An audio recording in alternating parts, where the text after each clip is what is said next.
What up, world? You're watching DJ with those guys. To my right, I have Skisonic, man. How you doing tonight, man? Pretty good. It was an awesome tournament, and I'm glad to still be able to talk. Yeah, that's always a good thing. Shout outs to having your voice. So, how was your weekend, man? Did you have a good time out here? It's pretty sweet. I really wanted to come so badly, in fact, that when my car ride situation broke down, I took a Greyhound down. It took me 15 hours, and I have a 17-hour ride back, but I don't regret a single minute of it, and there are many minutes that are regrettable. But it was a really good time. I got to hang out with a lot of people, got to do a lot of commentary, and also, best of all, just see a lot of really awesome matches, just sick high-level matches and tons of games. Some dedication. So, what was your favorite part of the weekend? Marvel, Street Fighter, what else? Marvel was really good. I got to see one of my favorite players, Atashiwa, aka Sam's Club. He doesn't like to be called Sam's Club. I got to see him do really well. I got to see these Japanese players come out and show how good they are, which was amazing.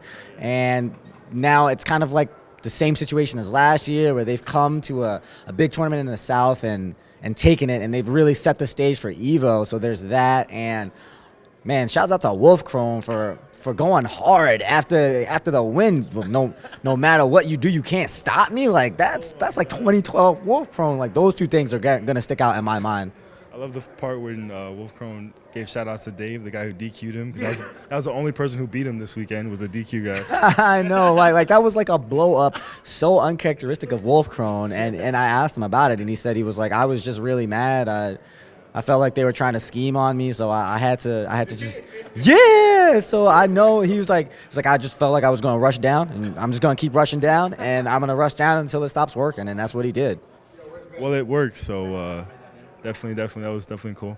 So let's switch it up. Looking forward, Street Fighter Cross Tekken is coming out. Are you hyped for the game? Do you have any opinions on it? What do you feel? I'm excited about it. The only time that I've gotten to play it was in June at E3. It was a very, very different build. No gems, no Pandora, no cross assault, no even cross arts.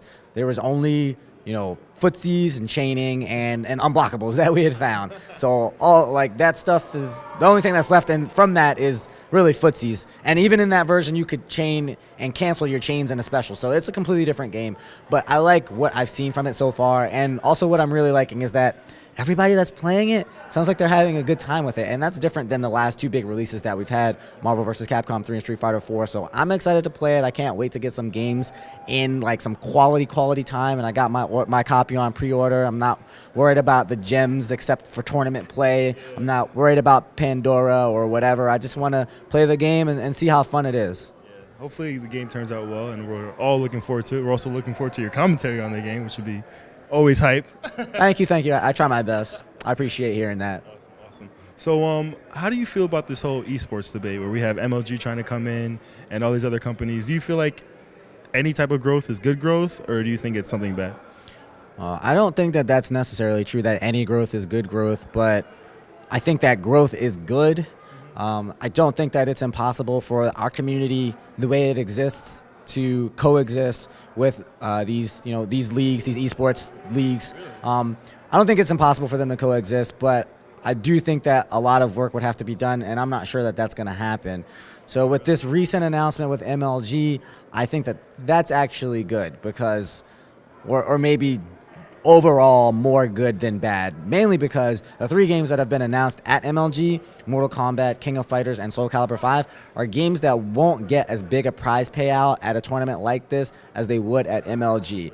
And since MLG couldn't get Capcom games, they're not going to split the scene in that respect. Most of the people that main those games don't main a Capcom game.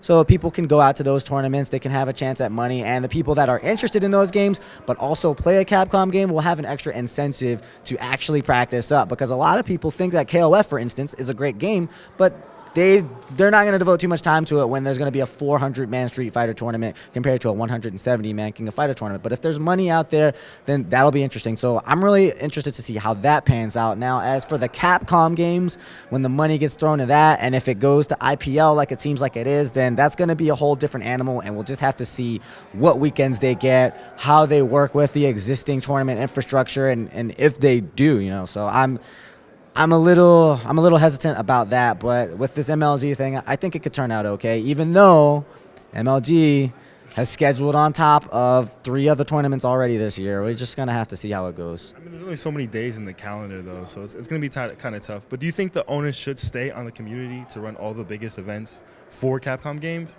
Or do you think that, you guys could share the responsibility as far as running like big events with MLG and IPL?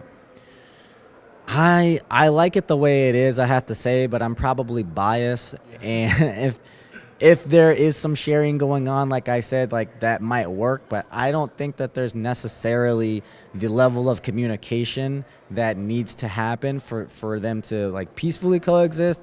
So at the end of the day, it's going to come down to who gets what weekends, and who can provide bigger incentives. And we've already seen this happen within the community here and there with, for instance, the big example is CEO and Revelations happening on the same weekend. Tons of top players coming out and going to both events. Both events were relatively successful. Both events would, of course, want everyone to go there, but both events were on opposite sides of the country.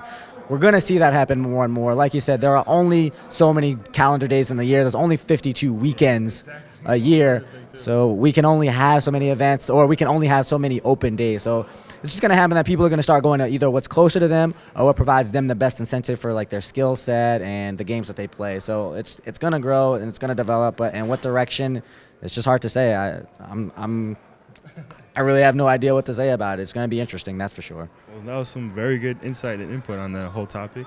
Lastly, I just want to thank you for giving us some time to talk today. Is there anybody you want to shout out, or anybody, let the people know where they can find you online? Yeah, I'm Skisonic. I do a weekly podcast for Shoryuken.com, the official Shoryuken.com podcast. It's Wake Up Shoryuken. We actually go live now on Tuesday nights at 9:30 Eastern Standard Time. Myself and my co-host Keats, who's also the editor-in-chief for Shoryuken.com. I also do alphaism.com. It's a sporadically aired show. You just have to stay tuned to my Twitter for that. My Twitter is @Skisonic. You can follow me. You can follow my podcast. It's @WakeUpSRK. And otherwise, like you said, I do commentary at events. So if you want to give me some support, just let me know if you like me or whatever, and I'll keep trying to keep it hype and analytical, or hype-analytical as I like to call it. So I'll do my best, and thanks for having me. All right, so you're definitely not a man that's hard to find. And thanks again, man. All right. Appreciate it.